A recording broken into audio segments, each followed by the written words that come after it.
Good morning. My name is Vincent Schouberechts. I'm a keen collector of all what was published by J-B Moens and Louis Anciot.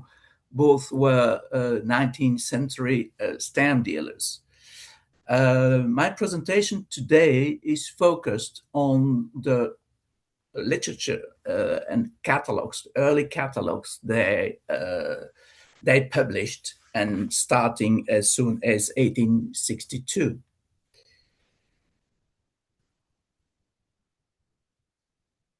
The year before, you see there on your right, in June 61, they advertised in a non-philatelic journal called L'Étoile, published in Brussels, a first advert telling collectors that a new book about philately would be published called Manuel du Timbreman. Of course, in 1861, the word philately was not existing, so they were calling Timbreman for the guy who was collecting stamps. On the left, you have an official book published in Brussels with all kind of dealers in Brussels, and you see that Moens was already there as a bookseller.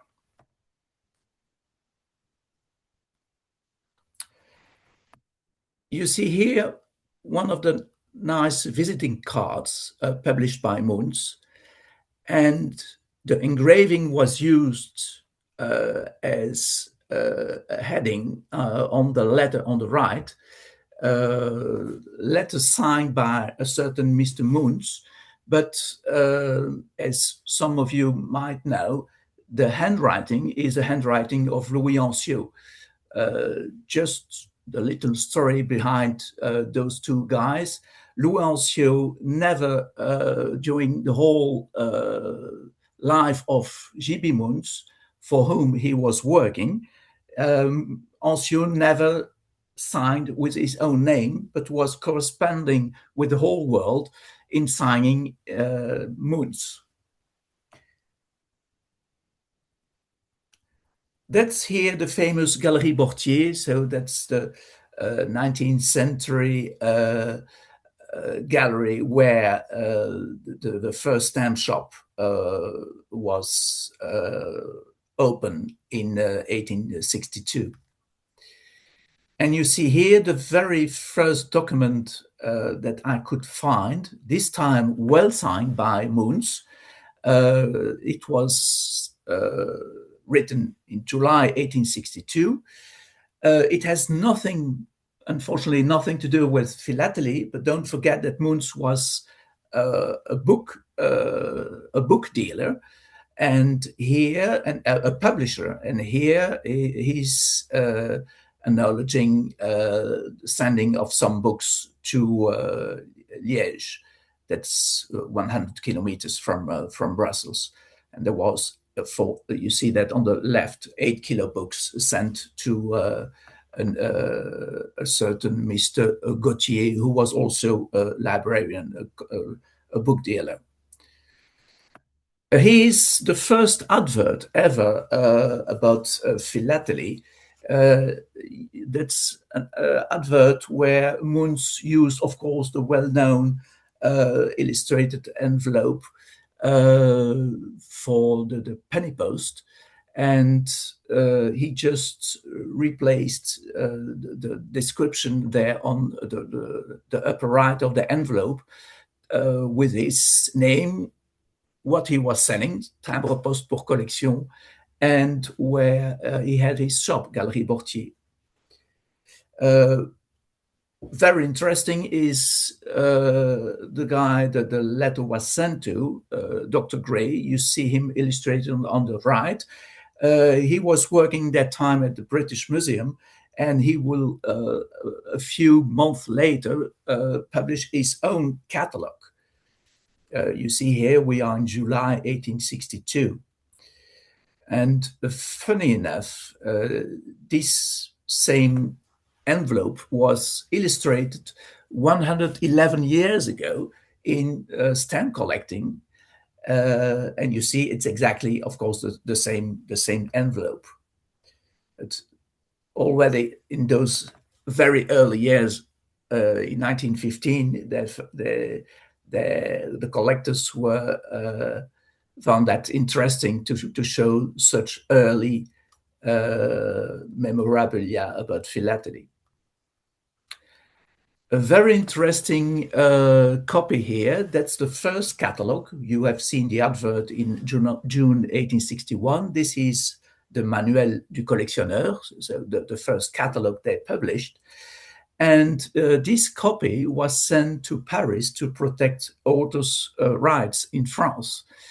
You have, and maybe you will recognize the handwriting is again Louis Anciot, who is writing, but the signature after the date 3rd of March 1862 is, well, the one from Moens. And on the bottom, you have also the signature of the printer certifying when the catalog was printed. So Brussels, 3rd March 1862. Very soon after, a first booklet was published by Moens and Anciot about forgeries. That's here the French version of it, de la falsification de timbre-poste. And we are again in 1862. A few months after the first manual, who was sold really after a few weeks, it was sold out. A second edition was published, and this copy is Moens' own copy. Why? Because you see on the left you have his engraving, and he asked his binder to put that in all the catalogs and books published by him, and which were in his own library. Also, on that copy, you have his ex libris. On the left, you see his ex libris with a funny enough notation in Latin.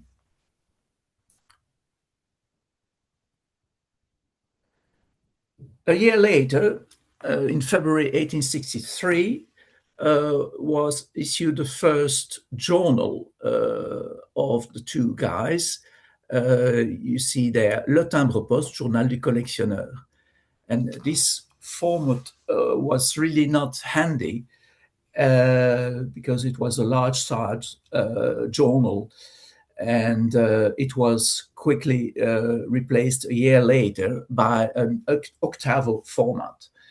But this is the very first original number one of Le Timbre-Poste.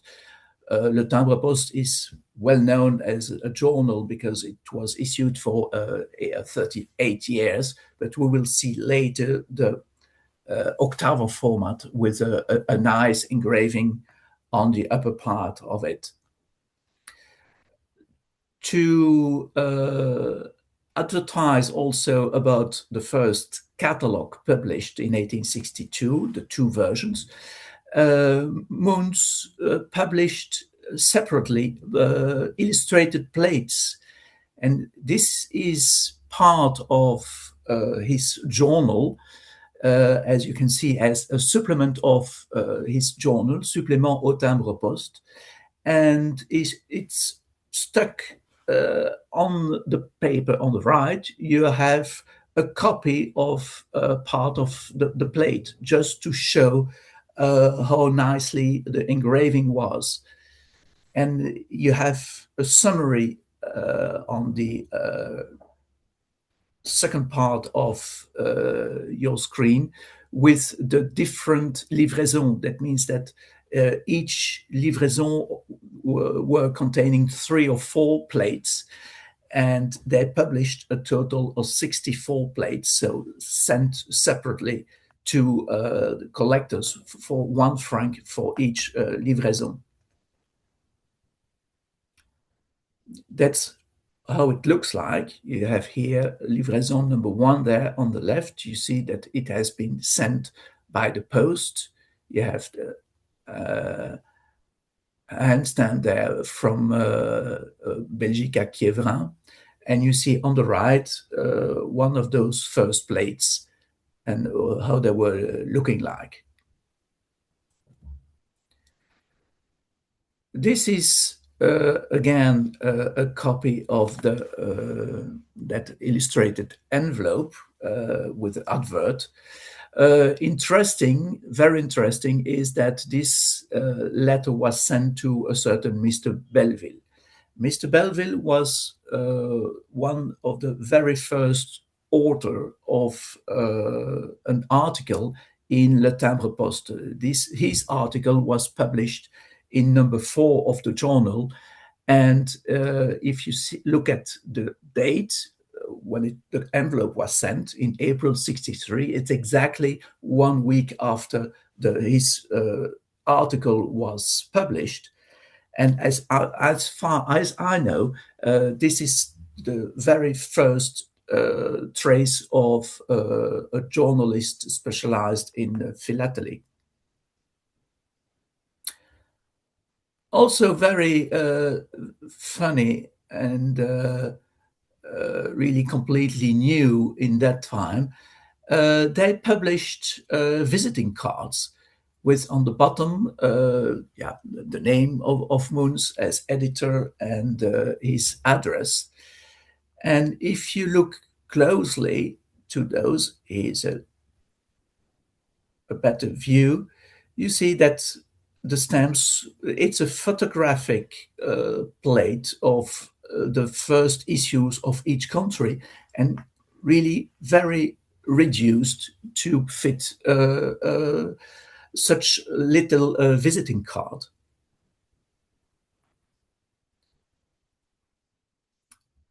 In 1864, they decided to put all the 64 plates that was already issued separately, to put them in a new catalog with now the first for them, the first illustrated catalog in 1864. The copy you see there on your left is to be very special. You see the quality of the binding, and it's a deluxe edition they printed a little later on a special printed on India paper. And again, you see on the left the engraving of Moens, so it's Moens' own copy of that catalog. And you see here one of the plates, one of those 64 plates published in that catalog.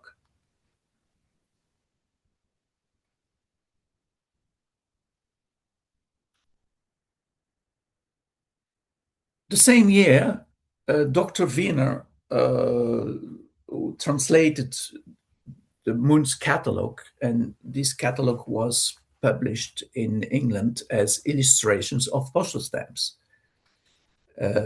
Funny enough, I was able to find a letter from the same year written by Louis Anciot to Dr. Wiener in London. And you see him, the portrait of Wiener on the left. Moens, Anciot, had an enormous correspondence with the whole world.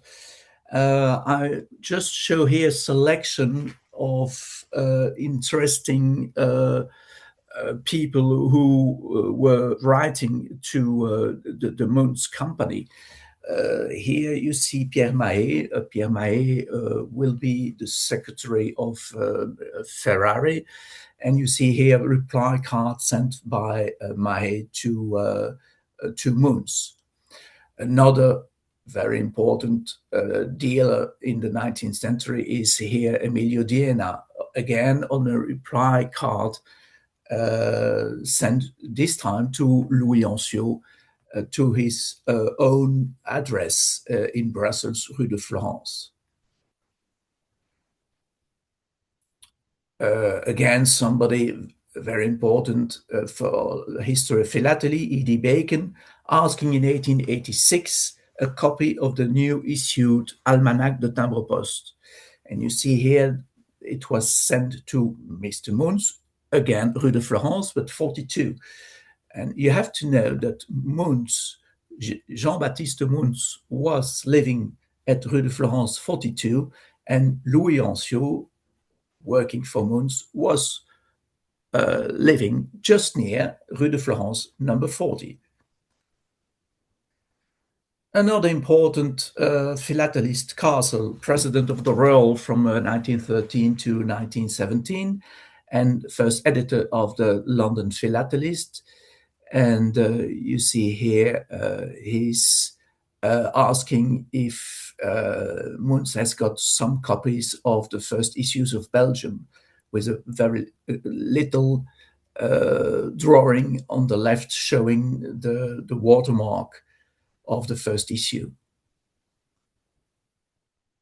And he's saying, yeah, I'm still waiting for my little needs. Preston Pearce, editor of Morley's Philatelic Journal, is sending a card. That's the reverse of it. And I was able to find, he's saying, yes, when I was in Brussels a few days ago, and so on.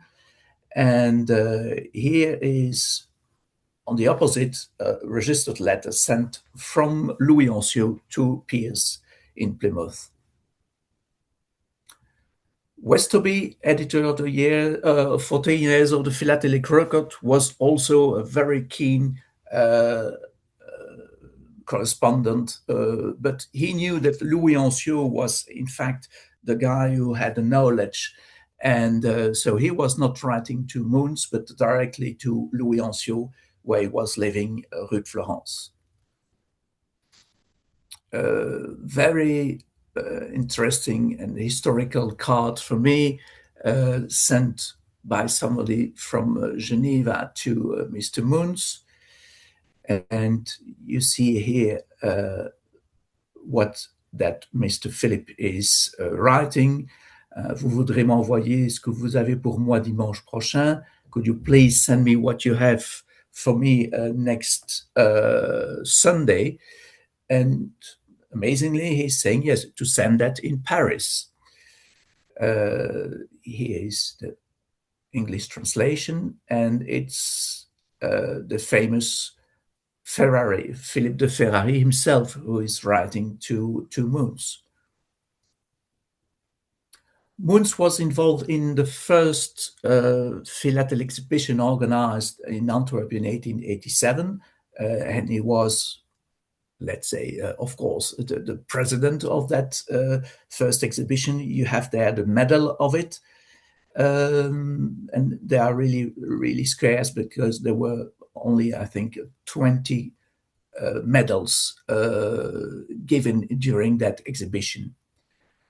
Here are some other medals that Moens received for the different works and catalogs he published. And you see that you have a first medal there already in 1878.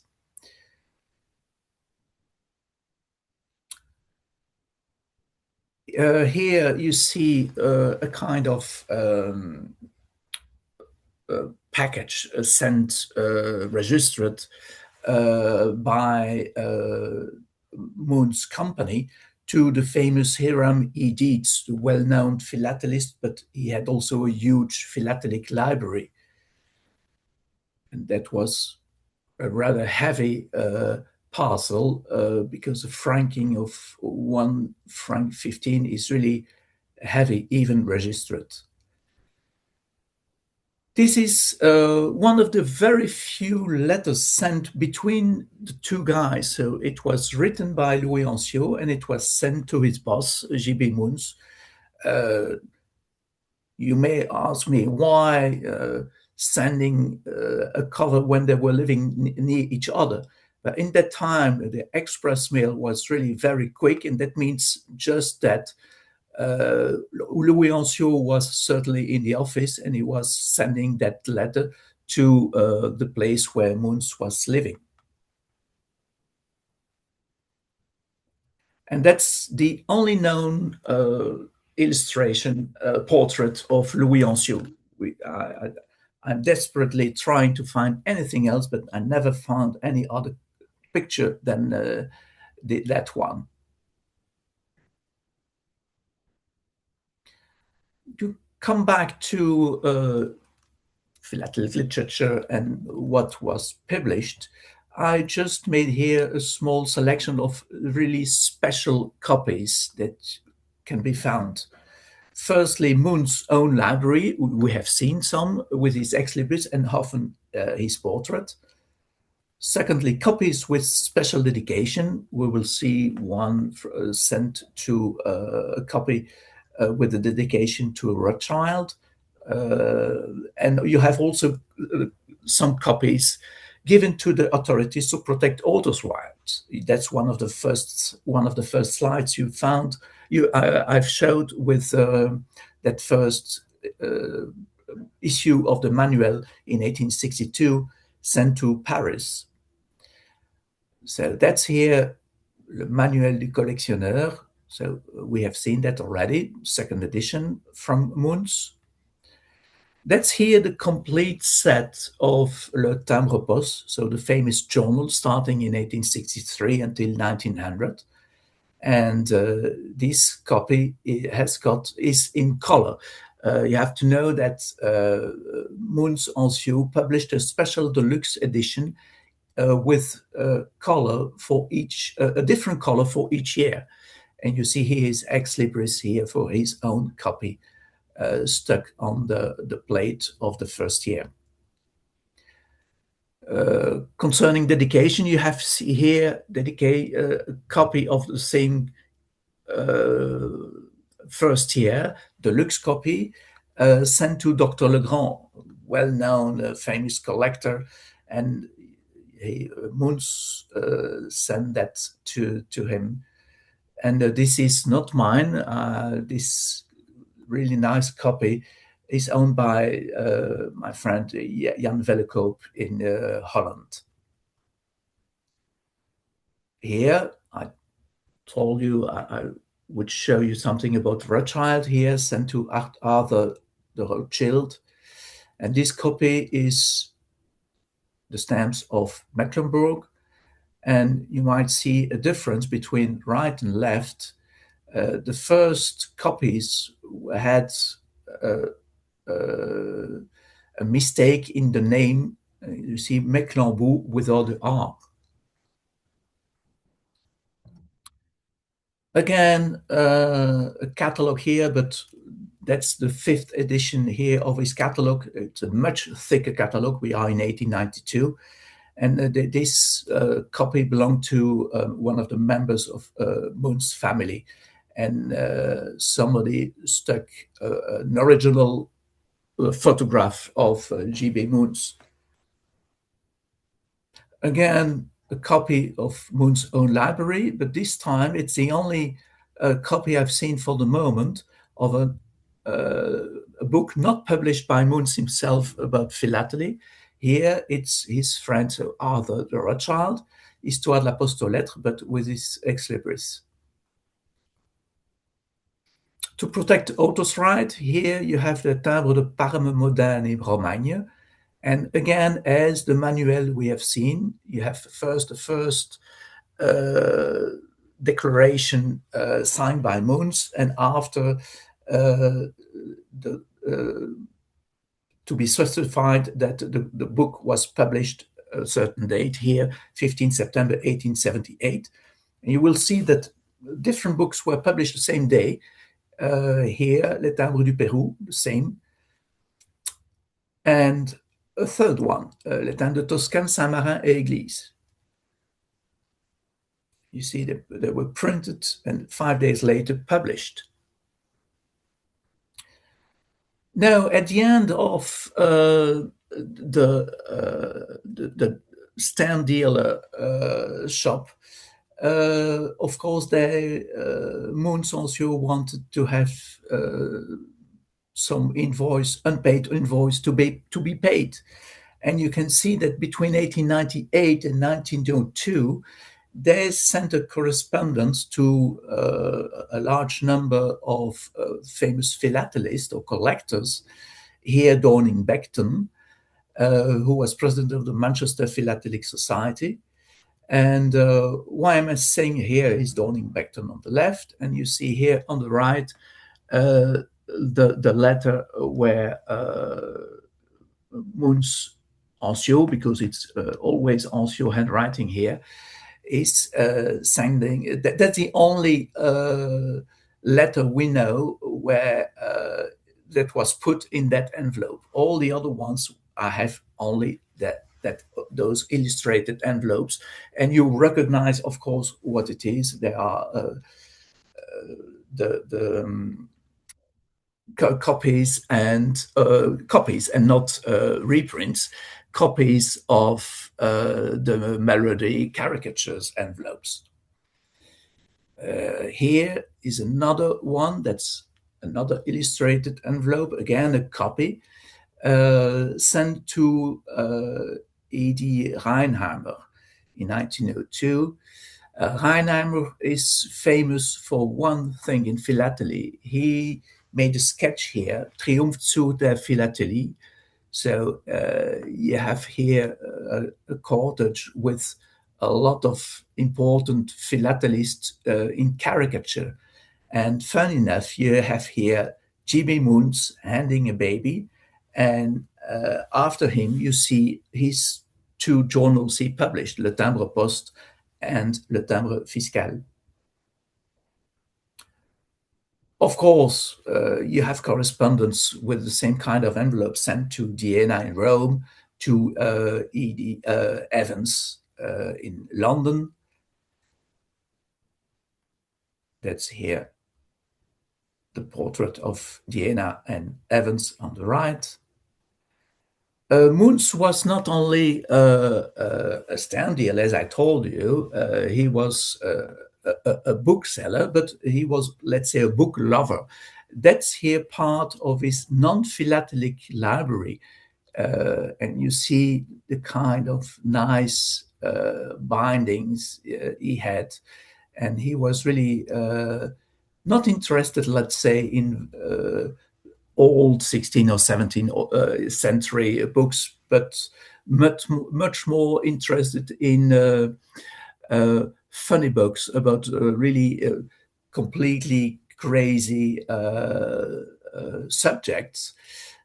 And you see,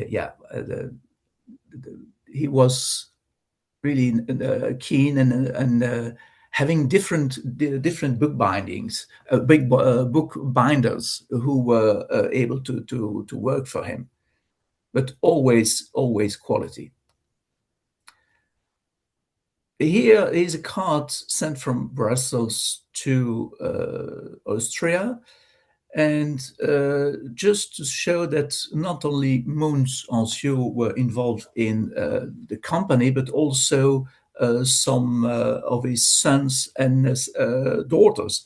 Here is a card sent by Moens' son, asking for a copy of a journal that they were missing in their library.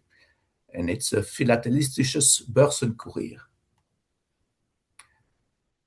And always the same correspondence with as address here, Rue de Florence, Le Timbre Poste. Last but not least, that's here when Moens became really a wealthy guy, owning a lot of money with stamp dealing, and he was able to buy a very nice a hotel. They were calling that a hotel. That's a mansion house in Brussels. Even more interesting is the person who is sending that, because it's written by Moens' daughter, Sophie Moens, and she is illustrated in a well-known painting with title. The title of that painting is the Philatelic Lesson. You see Sophie Moens showing her own daughter a stamp album, and you see on the bottom the portrait of Moens himself on the wall. And on the bottom, you see here, it's not really very legible, but you can try to read Le Timbre Poste. So that's it. I hope you enjoyed my talk, and I'm ready to answer any questions. First question is, you referred to desperately trying to find, I think it was a photo. What else do you collect in the space? And are there any other letters or books or material that you want or need for your own collection or research? I'm interested in history of philately. But of course, you have to specialize because philately is so worldwide. So I'm interested in 19th century philatelic literature, and of course also, yeah, the beginnings of philately. You've seen the first catalogs, but I'm also collecting the first albums. I haven't shown the first albums from Moens, but they were really, as the books really nicely bound. And yeah, I'm not the only collector of those, but they are really sought after. So let's say generally history of philately. I have other collections, but here the main point is Moens' business. So it's a history of philately. Okay, so a bit related to that question. You said you're not the only person that's collecting this type of material. You referred to the deluxe edition, which was created every year. How many of those were published, and how many do you know that still exist out there? A very difficult question. I might be able to find the answer in looking at the different adverts, because they were advertising when they were selling those deluxe edition, but I can't remember to have seen any figure. No, a complete set of that deluxe colored edition. If, let's say, if there are 5 copies, it's a lot. Okay, okay. Complete. You can find some separate layers, but a complete set, it's really very difficult to find. Okay. And again, sort of related was someone's mentioned here, the bindings are so beautiful. They don't make them like they used to. Do you agree? Are there any Moens of the 21st century? Uh, yes, the answer is just that in those years, to make one single binding, at least 3 people were involved. Each specialized in one part, a part of the making of one single binding. Nowadays, the boom binders, they do the whole thing. And so they lost part of the specialization the people in the 19th century were doing, like just the little typographic uh, titles you find on those books. It's impossible nowadays to find that back. There was one person who was just doing those ornamentation or the gold inscriptions. One single person was doing that. Another one was doing, let's say, the book binding itself, and so that they were working together. And that's something I think we've lost. I can't find any nowadays a bookbinder who is doing such quality bookbindings. You can imagine if you use 2 or 3 different people to make one single binding, you can imagine what's the cost of it. Yeah, It's absolutely. impossible to pay. Yeah. So you have to make the balance and to find the best quality you can find nowadays, what is on the market. Or collect the old stuff. Or yeah, I prefer to collect old bindings. Yeah. Another comment here. I was at the presentation that you did in Wiesbaden in November 2025. All the presentations made over the 2 days, you were the one that got the most applause. I never get tired of seeing your presentation. I was also fortunate to see your presentation. Everyone was clapping. I was really surprised. Yes, I was surprised. We'll clap here. So thank you so much again. And thank you for everyone who's attended. I hope you enjoyed the session and we hope to see you at one of the next upcoming talks. Thank you very much. Okay. Thank you. Bye-bye.